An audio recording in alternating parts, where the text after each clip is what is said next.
The Carthage football program has set the standard in East Texas for the last decade or so. The Bulldogs defeating the defending state champs to capture the 4A Division I state title. Bulldogs back in control and pouring it on in the third quarter. When I go traveling and I mention to people that I'm from Carthage, they say, okay, you've got a great football team, don't you? And I say, yes, we sure do.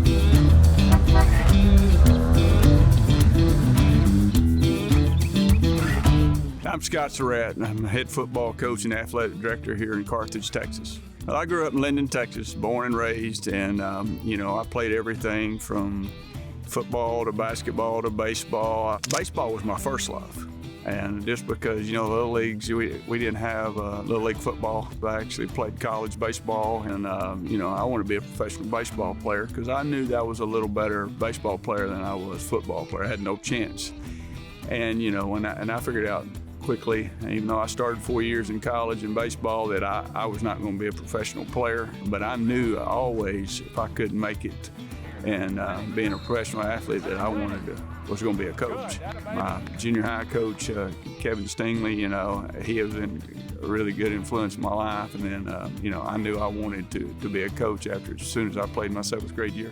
I had the opportunity to go to Texas High in Texarkana, coach with Barry Norton. We won a state championship there.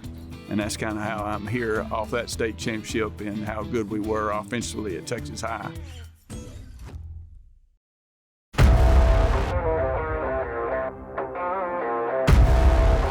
Coach Surratt came in 2007, and really what's remarkable about him is how quickly he turned the program around. When I landed this job, I think they hadn't won an outright district championship in 15 years. And, so me and my wife came down, and my son was about to be born, and he was actually born and was 7 days old my first day here. So, the challenges there was getting him here with me as fast as I could. But as far as challenges in the job, the biggest challenge here was just to change the mindset.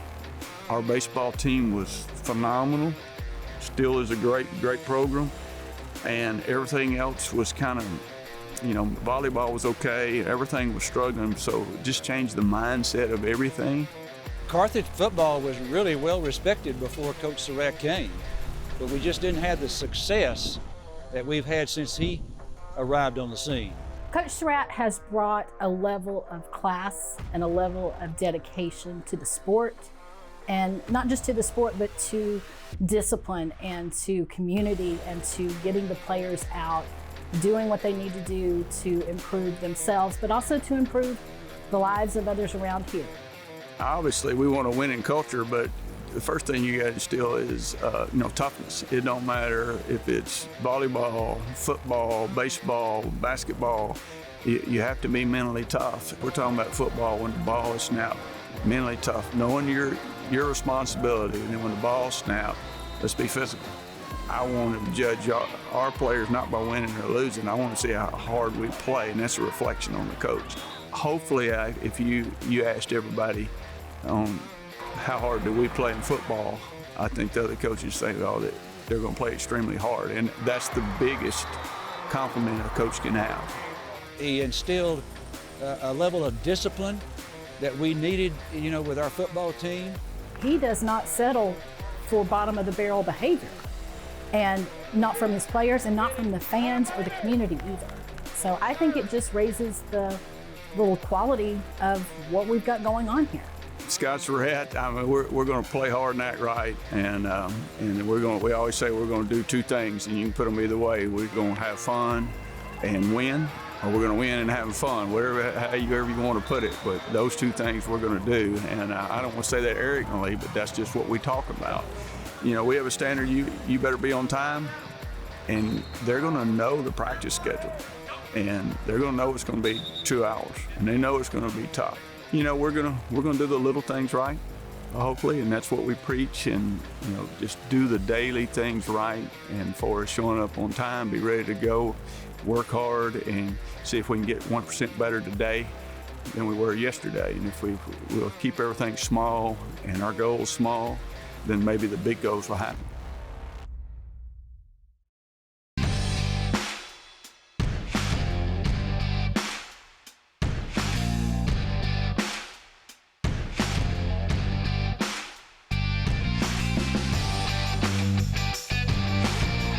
You know, the championship is, it just kind of happened. It was my first one as a head coach. I've had experience as a assistant head coach and an offense coordinator at Texas High.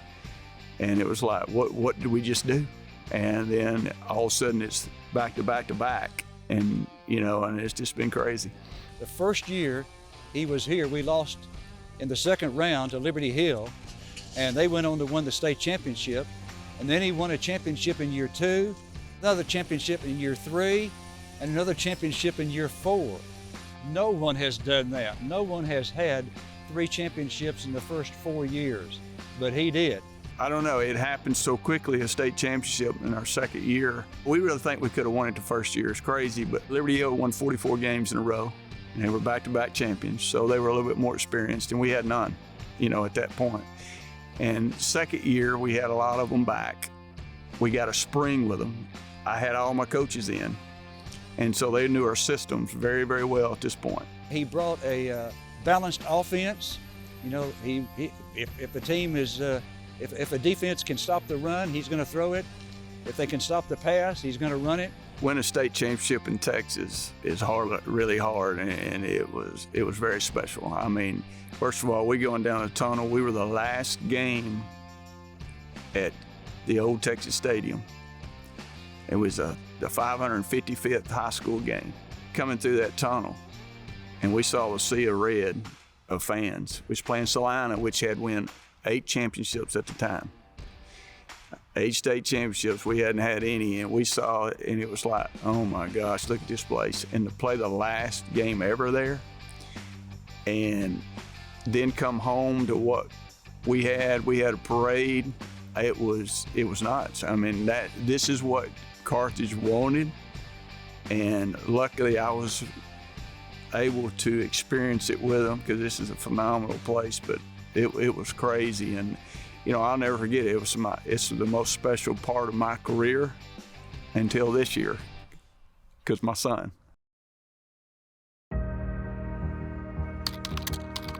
Carthage head coach Scott Surratt is one of the most decorated coaches in all of high school football. He has more state championships than playoff losses. State championships are something that head coach Scott Surratt knows all about. He's won 9 of them in his 16 years as a head coach. He says if he could win number 10 with his son Jet at quarterback, now that would be special.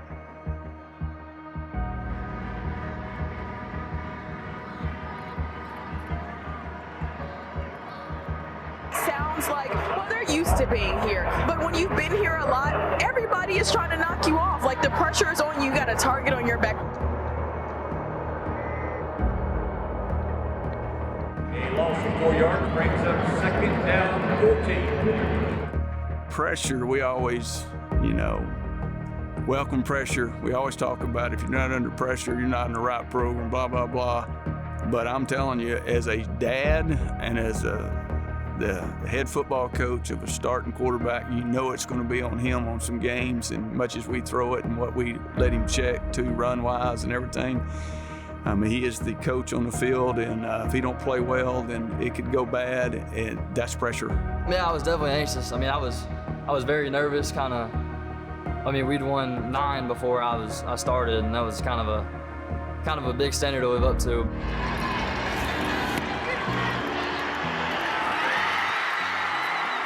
Kind of towards the end, and I threw the first touchdown, I realized, like, hey, we're probably fixing to win this thing.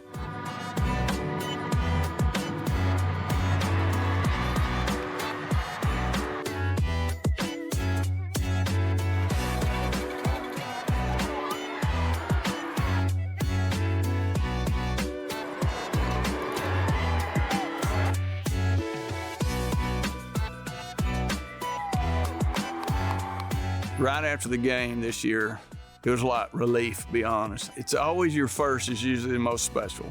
But then when you go this year, or their 10th, there's a few things. It was actually the one that broke the record of all time, personally. But more than that, it was, you know, getting to do it with my son, Jed, as a starting quarterback, to win it with him and to finish it up. And it's got to be at the top of my career. Growing up, I felt like I was a part of the team. Just if we lost, I was crying with the seniors or whatnot, and then if we won, I was right there with them. I mean, I was as happy as ever. But just to be able to, I guess, add to the dynasty and be a part of the dynasty is awesome, and just the fact that I was the quarterback and the leader to do it was awesome. Obviously, I've had a phenomenal career, but to not win it with him, that would have been it would have been really, really, I don't know, it would have been a dent in my career, I know that. And even though I'd had won 9. My dad's my hero. He's my best friend. He's the person I spend the most time with. He's always been my role model, always somebody I can look up to, and he's been there for me. Never missed a golf tournament, obviously never missed a football game, but I mean, I go to church with him on Sundays. He's always been there for me in every step of my life. He showed me how much it is about life. I mean, there's ups and downs. Like when we lost after Gilmer, I mean, that's the first loss I'd ever gone through, and it felt like my life was over. I mean, I've never cried that much and never felt that bad about something. I mean, he just showed me that that's how life is. I mean, you're gonna be at rock bottom at one point, but the next year we got up to the top. I hear everybody talking about, we don't talk football at home. We're talking about fathers and sons. We don't care at home. And let's separate, work from home. Well, that's not us. I've never met somebody that works as hard as him. He'll be up at 3:34 watching film because he can't sleep because he thinks about it so much. My family is the best, most competitive people I know is my parents. My dad passed away 4 years ago, but he's 5 now.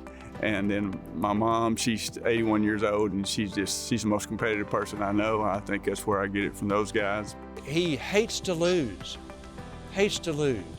When we won, I think 8, one of our coaches, can you believe that we have won 8 state championships? I said, I can't believe we don't have 11 by now, because there was 3 of them we could have got. For me, how great to work with someone who's the GOAT. I get to interview him every week. I've interviewed him for 18 straight years, every week, sometimes 16 weeks a year. In fact, 10 of them 16 weeks a year. Yeah, to have more rings or championships than playoff losses, it means a lot. It means I got great coaches. It means I have phenomenal coaches, and obviously we got really good players. But that means you got to be well coached, and you got coaches getting them ready every day because to do something like being 10-0 in the state championship and winning many playoff games. In our playoff, when you have a better playoff record or winning percentage than you do regular season, and you're playing better people, that means you're getting them ready going all the way through, and that's coaching. And I got phenomenal coaches. When we played our first championship game, there were 195 schools ahead of Carthage. 195 schools that had won at least one state championship. And now there's only one. He's put Carthage on the map to a great extent. We are so proud of what we've done. There's no doubt about it. There's a lot of pride, and we're so glad and we're proud of what our accomplishments. But we're worried about the next one. It's a dream. I'm living it, and hopefully we can keep going. And we want to keep this run going as long as we can. We ain't done yet.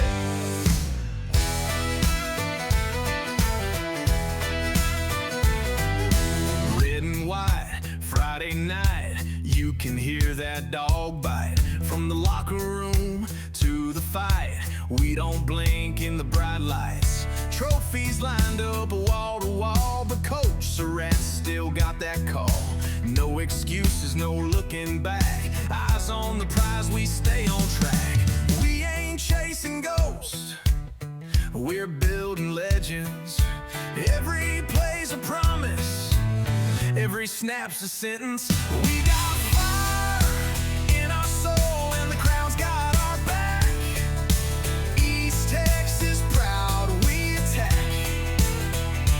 10-time champs, but we're not through. Bulldogs barking, we still got work to do. Hear the thunder, that's us coming through. We might need one longer. We got fire in our soul, and the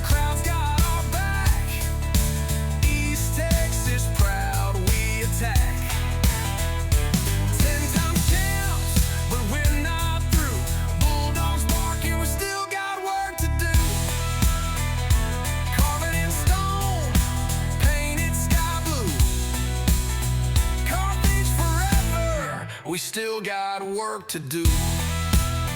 This is Bulldog Country, and we're just getting started.